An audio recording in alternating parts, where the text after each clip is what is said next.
ನೇಹಾ ಹತ್ಯೆ ಪ್ರಕರಣ ಮಾಸೋ ಮುನ್ನವೇ ವಾಣಿಜ್ಯನಗರಿ ಹುಬ್ಬಳ್ಳಿಯಲ್ಲಿ ಮತ್ತೊಂದು ಹತ್ಯೆ ಪ್ರಕರಣ ನಡೆದಿದೆ. ಯಾಕಂದರೆ ಇನ್ನೂ ಒಂದು ತಿಂಗಳು ಕೂಡ ಕಳೆದಿಲ್ಲ ನೇಹಾ ಹತ್ಯೆ ನಡೆದು. ಆದರೆ ಇದರ ಮಧ್ಯೆ ಮತ್ತೆ ಒಂದು ಬೆಚ್ಚಿ ಬೀಳಿಸುವಂಥ, ಇಡೀ ನಾಗರಿಕ ಸಮಾಜವೇ ತಲೆ ತಗ್ಗಿಸುವಂಥ ಕೃತ್ಯ ನಡೆದಿದೆ. ನಮ್ಮ ಜೊತೆಗೆ ನೇಹಾ ಅವರ ತಂದೆ ನಿರಂಜನ್ ಹಿರೇಮಠ ಅವರಿದ್ದಾರೆ, ಅವ್ರನ್ನ ಮಾತಾಡ್ತೀನಿ. ಸರ್, ತಾವು ಕೂಡ ಅಂದರೆ ತಮ್ಮ ಪ್ರಕರಣ, ತಮ್ಮ ಮಗಳ ಪ್ರಕರಣ ಇನ್ನೂ ಮಾಸಿಲ್ಲ. ಈ ಮಧ್ಯೆನೇ ಮತ್ತೊಂದು ಕಡೆ ನಡೆದಿದೆ. ಇಡೀ ಹುಬ್ಬಳ್ಳಿ ಧಾರವಾಡ ಮತ್ತೆ ಜನರು ಬೆಚ್ಚಿ ಬಿದ್ದಿದ್ದಾರೆ.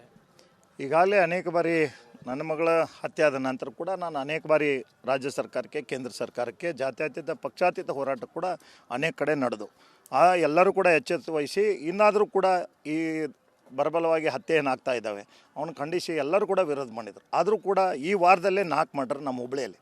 ಇದೇ ರೀತಿ ನಾರ್ತ್ ಕರ್ನಾಟಕನಾಗ ನಾನು ನೋಡಿದ್ರ ಪ್ರಕಾರ ಒಂದು ಸುಮಾರು 10 ಕಡೆ ಮರ್ಡರ್ ಆಗಿದೆ. ಈ ರೀತಿ ಜನರನ್ನ ಕೊಲೆ ಮಾಡ್ಕೊತ ಅಡ್ಡಾಡಿದ್ರು ಕೂಡ ರಾಜಾರೋಷವಾಗಿ ಪೊಲೀಸ್ ಇಲಾಖೆ ವೈಫಲ್ಯದಿಂದ ಕಾಣ್ತಾರೆ. ಅವರು ಬೆಂಗಳೂರು ಬಿಟ್ಟು ಬರ್ತಾ ಇಲ್ಲ. ಮತ್ತು ಅನೇಕ ಕಡೆ ಅನೇಕ ಸಮಾಜರು ಕೂಡ ಖಂಡಿಸಿದ್ದಾರೆ. ಎಲ್ಲರೂ ಭಯ ಬೀತಿರ್ತಾರೆ. ಕಾಲೇಜ್ಗೆ ಹೋಗೋರು, ನೌಕರಿಗೆ ಹೋಗೋರು, ಮತ್ತು ಯಾರೂ ಕೂಡ ಹೊರಗಡೆ ಕುಂದ್ರಾಕ್ ಕೂಡ ಎಲ್ಲರೂ ಭಯ ಪಟ್ರೆ. ಈಗ ಮನ್ಯಾಗ ಎಲ್ಲರೂ ಹೊರಗೆ ಕೂಡ್ಬೇಕಪ್ಪ, ಸೆಕೆ ಐತಿ, ಬಿಸಿಲೈತಿ, ಹೊರಗಡೆ ಕೂಡ್ಬೇಕಂದ್ರೂ ಕೂಡ ಭಯ ಆಗ್ತಾಯಿದೆ. ಇಂಥ ಒಂದು ವ್ಯವಸ್ಥೆ ಹುಬ್ಬಳ್ಳಿ ನಗರಿಯಲ್ಲಿ ನಡೆದಿದೆ. ಇದು ಯಾಕಂದರೆ ಇವರು ರಾಜಾರೋಷವಾಗಿ ಈಗ ನನ್ನ ಮಗಳನ್ನ ಹತ್ಯೆ ಆದವನು ಒಬ್ಬನೇ ಆರೋಪಿನ ಬಂಧಿಸಿದ್ದಾರೆ. ನಾನು ಸುಮಾರು ಸಲ ರಾಜ್ಯ ಸರ್ಕಾರಕ್ಕೆ ಮನವಿ ಮಾಡೀನಿ, ಕೇಂದ್ರ ಸರ್ಕಾರಕ್ಕೆ ಮನವಿ ಮಾಡೀನಿ, ಎಲ್ಲ ಹೋರಾಟಗಾರ ಮನವಿ ಮಾಡ್ಯಾರ. ಮಾಧ್ಯಮ ಮುಖಾಂತರ ಇಡೀ ಜಗತ್ತಿಗೆ ತೋರಿಸಿದಂಥ ಮಾಧ್ಯಮದವರು ಎಲ್ಲರೂ ತೋರಿಸಿದ್ರು ಕೂಡ ಒಬ್ಬನೇ ಇರ್ತಾನೆ. 100 ಕಿಲೋಮೀಟರ್ದ ಬಂದು ನನ್ನ ಮಗಳನ್ನ ಮರ್ಡರ್ ಮಾಡಿ ತಾವು ಒಬ್ಬನೇ ಇರ್ತಾನೆ. ಅವನಿಂದ ಯಾರದಾರ ಆ ಜಾಲ ಏನಿದೆ ಬೇರೆ ಸಮೇತ ಬೇಕಂತ ನಾನು ಹೇಳ್ತಾಯಿದ್ದೀನಿ. ಅನೇಕ ಸಾರಿ ನಾನು ಸರ್ಕಾರಕ್ಕೆ ಮನವಿ ಮಾಡಿದ್ದೀನಿ, ಮಾಧ್ಯಮ ಮುಖಾಂತರ ಮಾಡಿದ್ದೀನಿ, ಬರೆದು ಕೊಟ್ಟಿದ್ದೀನಿ. ಅವನ ಕಡೆ ಇರತಕ್ಕಂಥ ಎಲ್ಲ ರಾಜಕೀಯ ಷಡ್ಯಂತ್ರಗಳು ಇದು ನನ್ನ ಮೇಲೆ ನಡೆದ ಪ್ರಕರಣ ಏನಂತ ನಡಿ ಈಗ ಶುರು ಮಾಡೋಣ.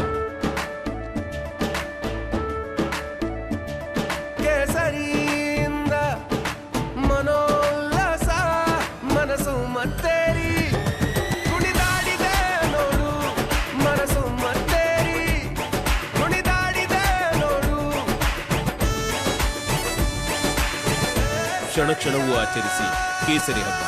ವಿಮಲ್ ಬಾಯಲ್ಲಿ ಹೇಳಿ ಕೇಸರಿ. ಅಂದರೆ ರಾಜಕೀಯ ಷಡ್ಯಂತ್ರದಿಂದ ಆಗಿದ್ದು. ಅವ್ರನ್ನೆಲ್ಲ ಬಂಧಿಸಬೇಕು, ಇದು ಬೀಜ ಸಮೇತ ತೆಗಿಬೇಕು. ಇದು ಸುಮಾರು ವರ್ಷದಿಂದ ಇಂಥ ದಬ್ಬಳಿಕೆ ನಡೀತಾ ಇದೆ ಅಂತ ನಾನು ಅನೇಕ ಬಾರಿ ಹೇಳಿದ್ದೀನಿ. ಈಗೂ ಕೂಡ ಅದು ಮುಗಿದ 27ನೇ ದಿವಸ ಇವತ್ತೇ ತಾನೇ ನನ್ನ ಮನೆಗೆ ಪೂಜಾ ಕಾರ್ಯಕ್ರಮ ಇತ್ತು, ವೀರಭದ್ರೇಶ್ವರ ಪೂಜಾ. ಅದನ್ನು ರುದ್ರಾಭಿಷೇಕ ಕಾರ್ಯಕ್ರಮ ಮುಗಿಸಿದೆ, ಜಸ್ಟ್ ಫೋನ್ ಬಂತು ಈ ಥರ ಆಗಿದೆ ಅಂತ. ಈ ರೀತಿ ನಾವು ಮತ್ತೆ 27 ದಿವಸಕ್ಕೆ ಮತ್ತೊಂದು ಮಗಳನ್ನ ಹತ್ಯೆ ಆಯಿತು. ನಾನು ಏನು ಬೇಡ್ಕೊಂಡಿದ್ದೆ ಸರ್ಕಾರಕ್ಕೆ ಮತ್ತು ಪೊಲೀಸ್ ಇಲಾಖೆಗೆ, ಅದೇ ಆಯಿತು. ಈಗ ಪ್ರತಿ ದಿವಸ ಒಬ್ರನ್ನ ಹಿಂಗೆ ಮರ್ಡರ್ ಮಾಡ್ಕೊತ ಹೋಗೋದಾದರೆ ಜನರೇ ಏನು ನಾವೇ ಕೈಯಾಗಿ ಕಾನೂನು ತೊಗೋಬೇಕು, ಏನು ಅವ್ರು ಏನಾದರೂ ರಕ್ಷಣೆ ಮಾಡ್ತಾರೆ ಅನ್ನೋ ಪ್ರಶ್ನೆ ನಮಗೆಲ್ಲ ಕಾಡ್ತಾಯಿದೆ. ಅದಕ್ಕೆ ಅಂಜಲಿ ಅಂಬಿಗೇರು ಭಾಳ ಕಡುಬಡವರು, ಅವ್ರಿಗೆಲ್ಲ ಅನ್ಯಾಯ ಆಗಿದೆ. ಅವ್ರಿಗೆ ಮಾತ್ರ ನೀವು ಎಲ್ಲರೂ ಕೂಡ ರಾಜ್ಯ ಸರ್ಕಾರ ಆಗಲಿ, ಕೇಂದ್ರ ಸರ್ಕಾರ ಆಗಲಿ, ಅವ್ರ ಮನೆಗೆ ಅವ್ರಿಗಿರೋಕೆ ಮನೆಯೂ ಇಲ್ಲ, ಎಲ್ಲೋ ಕೂಲಿ ಮಾಡಿಕೊಂಡು ಯಾರ್ದೋ ಮನೆ ಮುಸುರಿ ತಿಕ್ಕಿ ಅವ್ರ ಜೀವನ ಮಾಡತಕ್ಕಂಥ ನನ್ನ ವಾರ್ಡ್ನಲ್ಲಿರ್ತಕ್ಕಂಥ ಬಡವರು ಕಾರ್ಮಿಕರವರು. ಅದಕ್ಕೆ ಪ್ರಮುಖವಾಗಿ ಈ ಪ್ರಕರಣವನ್ನು ಗಮನಿಸೋದಾದರೆ ಅಂದರೆ ಆರೋಪಿ ಏನಿದ್ದಾನೆ ಅವನ ಬಗ್ಗೆ, ಅವನ ಚಲನವಲನ ಬಗ್ಗೆ, ಅವನ ಆ್ಯಕ್ಟಿವಿಟಿ ಬಗ್ಗೆ ಮುಂಚೆನೇ ಅಲ್ಲಿನ ಸ್ಥಳೀಯರು ಪೊಲೀಸ್ ಇಲಾಖೆಗೆ ಮಾಹಿತಿ ನೀಡಿದರು.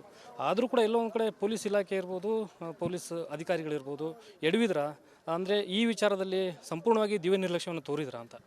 ಈಗಾಗಲೇ ಅವರ ಅಜ್ಜಿ ಮತ್ತು ಅವರು ಸಹೋದರಿ ಹೋಗಿ ಪೊಲೀಸ್ ಕಂಪ್ಲೇಂಟನ್ನು ಕೂಡ ಕೊಟ್ಟಿದ್ದರು. ಈ ಮನುಷ್ಯನಿಂದ ನಮ್ಮ ಟ್ರೆತ್ ಬರ್ತಾಯಿದೆ, ಮತ್ತು ಈ ಇಂಥವ್ನ ಮನುಷ್ಯ ನನ್ನ ಜೊತೆಗೆ ಬರಲಿಲ್ಲ ಅಂದರೆ ನೀನು ಯಾವ ರೀತಿ ನೇಹಾ ಹಿರೇಮಠನ ಹತ್ಯೆ ಮಾಡಿದ್ರೆ ಅದೇ ರೀತಿ ನೀನು ಹತ್ಯೆ ಮಾಡ್ತೇನೆ ಅನ್ನೂ ಕೂಡ ಚಾಲೆಂಜು ಕೂಡ ಹಾಕಿದ್ದ. ಅದನ್ನು ಕೂಡ ಪೊಲೀಸರಿಗೆ ಹೋಗಿ ಮಾಹಿತಿಯನ್ನು ಕೊಟ್ಟಿದ್ದರು. ಬಡವರವರು ಪಾಪ ಅವ್ರಿಗೆ ಬರೆಯೋಕ್ಕೆ ಬರೋಂಗಿಲ್ಲ, ಓದೋಕ್ಕೆ ಬರೋಂಗಿಲ್ಲ, ಸಾಲಿ ಕಲ್ತಿಲ್ಲ. ಅವ್ರು ಬರೀ ಊರಲ್ಲಿ ಹೇಳಿದರು, ಆ ರೀತಿ ಏನಿಲ್ಲ, ಅವ್ರ ಭ್ರಮೆ ಇದೆ ಅಂತ ಪೊಲೀಸರು ಹೇಳಿ ಕಳಿಸಿದರು. ಈಗ ನಿರ್ಲಕ್ಷ್ಯ ವಹಿಸಿ ಅವನ ಆರೋಪಿನ ಕುಮ್ಮಕ್ಕಾಕಿ ಈ ಟೈಪ್ ಮತ್ತು ಮುಂಜಾನೆ ಬೆಳ್ಳಂಬೆಳಗ್ಗೆ 5 ಕದ ತೆಗಿಸಿ ಒಳಗೆ ಬಂದು ಮನ್ಯಾಗ ಮಲ್ಕೊಂಡಂಥ ಜನರ ಮುಂದೆ ಹಲ್ಲೆ ಮಾಡ್ತಾನೆ ಅಂದರೆ ಯಾವ ರೀತಿ ವಿಕೃತ ಮನಸ್ಸಿರ್ಬೇಕು. ಅದಕ್ಕೆ ನಾನು ಪೊಲೀಸ್ ಇಲಾಖೆ, ನಮ್ಮ Bendigiri station inspector election purpose ಬಂದವರು, ಅವ್ರಿಗೆ ಯಾವ ರೀತಿಯಿಂದ ಮಾಹಿತಿ ಇಲ್ಲ ಇಲ್ಲೇ. ಹೀಗಾಗಿ ನಿರ್ಲಕ್ಷ್ಯ ಮಾಡಿ ಎಲ್ಲ ಆಕಿನ ಬಲಿ ತೊಗೊಳಕ್ಕೆ ಅವರೇ ಕಾರಣ ಅಂತ ನಾನು ಹೇಳ್ತೇನೆ, ನೇರವಾಗಿ ಹೇಳ್ತೇನೆ. ಈ ರೀತಿ ಕೃತ್ಯಗಳು, ಕೊಲೆ ಪ್ರಕರಣಗಳು ಪದೇ ನಡೀತಾ ಇದ್ದಾವೆ. ತಮ್ಮ ಮಗಳ ಕೊಲೆ ಒಂದು ಪ್ರಕರಣದಲ್ಲಿಯೂ ಸಹಿತ ತಾವು ಕೂಡ ಸಾಕಷ್ಟು ಹೋರಾಟವನ್ನು ಮಾಡಿದ್ರಿ. ಈಗ ಅಂಜಲಿ ಕೊಲೆ ಪ್ರಕರಣ ಇವತ್ತು ಬರ್ಬರವಾಗಿ ಹತ್ಯೆ ನಡೀತಿದೆ. ಅವ್ರ ಕುಟುಂಬಕ್ಕೆ ಯಾವ ರೀತಿ ತಾವು ಬೆಂಬಲವಾಗಿ ನಿಲ್ತೀರಿ? ಈಗಾಗಲೇ ನಾನು ಬೆಳಗ್ಗೆ ಸುದ್ದಿ ಬಂದ ಕೂಡಲೇ ಅಲ್ಲೇ ಮೋರ್ಚರಿ KMCಗೆ ಹೋಗಿ ಅದು PM ಆಗೋ ತನಕ ನಿಂತು ಅಲ್ಲಿಂದ ಅಂತ್ಯಕ್ರಿಯೆಯಲ್ಲಿ ಪಾಲ್ಗೊಂಡು ಮತ್ತು ವೈಯಕ್ತಿಕವಾಗಿ ಕೂಡ 1 ಲಕ್ಷ ರೂಪಾಯಿ ಪರಿಹಾರ ಕೊಟ್ಟು ಅವರಿಗೆ ಮತ್ತು ಅವರಿಗೆ ಧೈರ್ಯ ತುಂಬಿದ್ದೀನಿ. ಯಾರೂ ಇಲ್ಲ ಅಂದರೂ ನಾವು ಎಲ್ಲರೂ ಇದ್ದೇವೆ ಅಂತ. ಅವ್ರ ಜೊತೆಗೆ ನನ್ನ ಜೊತೆಗೆ ವಾರ್ಡಿನ ಸಮಸ್ತ ಗುರು ಹಿರಿಯರಿದ್ದಾರೆ, ಯುವಕರಿದ್ದಾರೆ, ತಾಯಂದಿರಿದ್ದಾರೆ. ಅದ್ರ ಜೊತೆಗೆ ವಾರ್ಡಿನ ಎಲ್ಲ ಹೆಣ್ಮಕ್ಳು 68ನೇ ವಾರ್ಡಿನ ಎಲ್ಲರೂ. ಅದ್ರ ಜೊತೆಗೆ ನನಗೆ ಪಕ್ಕದ ವಾರ್ಡಾಗ ಇರ್ತಕ್ಕಂಥ ಶಶಿ ಬಿಜವಾಡ್ ಅವರು ಇದ್ದಾರೆ. ಆಮೇಲೆ ಅವ್ರ ಸಮಾಜದ ಮುಖಂಡರು ಮೇನ್ ಅಂದರೆ ಅವ್ರ ಸಮಾಜದ ಎಲ್ಲ ಲೀಡರ್ಸು ಬಂದು ಅವರು ಕೂಡ ಹೋರಾಟದಲ್ಲಿ ನಾವು ಪಾಲ್ಗೊಂಡ್ವಿ. ಅವರು ಕೂಡ ಸ್ಪಂದಿಸಿದರು. ಮತ್ತು ಅದೇ ರೀತಿ ನಮ್ಮ ಶಾಸಕರು BJP ಶಾಸಕರಾದ ಮಹೇಶ್ ತೆಂಗಿನಕಾಯಿ ಅವರು ಬಂದರು. ಅವರು ಕೂಡ ಬಂದು ನಮಗೆ ಎಲ್ಲರೂ ಕೂಡ ಧೈರ್ಯವನ್ನು ತುಂಬಿದರು. ಮತ್ತು ಅದರದಿಂದ ಶಿವಮೆಣಸಿಕಾಯಿ ಅವರು ಬಂದರು, ಕಾರ್ಪೊರೇಟ್ರು.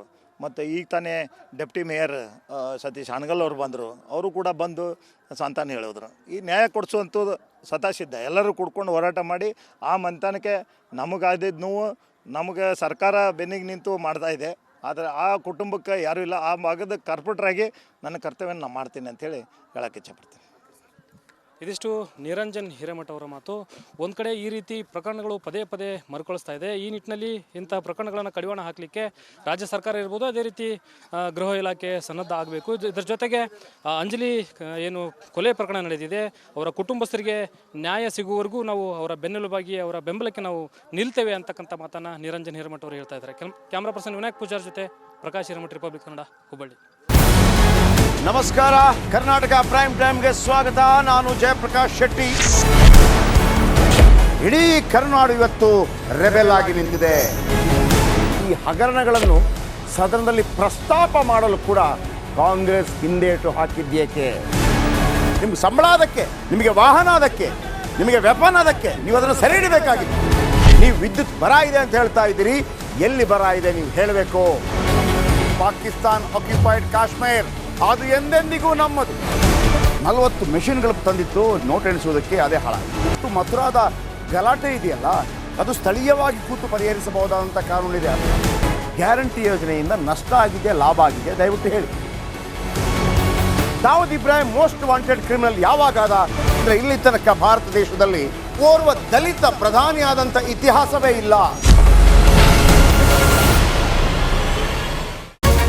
ರಿಪಬ್ಲಿಕ್ ವರ್ಲ್ಡ್ ಆಪ್ ಇದು ಕೇವಲ ಅಪ್ಲಿಕೇಶನ್ ಅಲ್ಲ, ಸಮಗ್ರ ಸುದ್ದಿಗಳ ಸಂಪರ್ಕ ಮಾರ್ಗಕ್ಕೆ ಕ್ರಾಂತಿಕಾರಿ ಬದಲಾವಣೆ.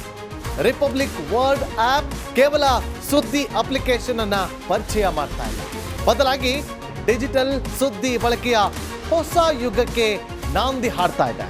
ಇದೊಂದು ಬ್ರೇಕಿಂಗ್ ನ್ಯೂಸ್, ಪ್ರಭಾವಶಾಲಿ ಕಾರ್ಯಕ್ರಮಗಳಿಗೆ ಗಟ್ಟಿಯಾದ ವೇದಿಕೆ. ರಿಪಬ್ಲಿಕ್ ವರ್ಲ್ಡ್ ಅಪ್ಲಿಕೇಶನ್ ಈಗ ಲೈವ್ ಆಗಿದೆ. ಗೂಗಲ್ ಪ್ಲೇ ಸ್ಟೋರ್ ಮತ್ತು ಆಪಲ್ ಆಪ್ ಸ್ಟೋರ್ ಎರಡರಲ್ಲೂ ಲಭ್ಯವಿದೆ. ಈಗಲೇ ಡೌನ್ಲೋಡ್ ಮಾಡಿ.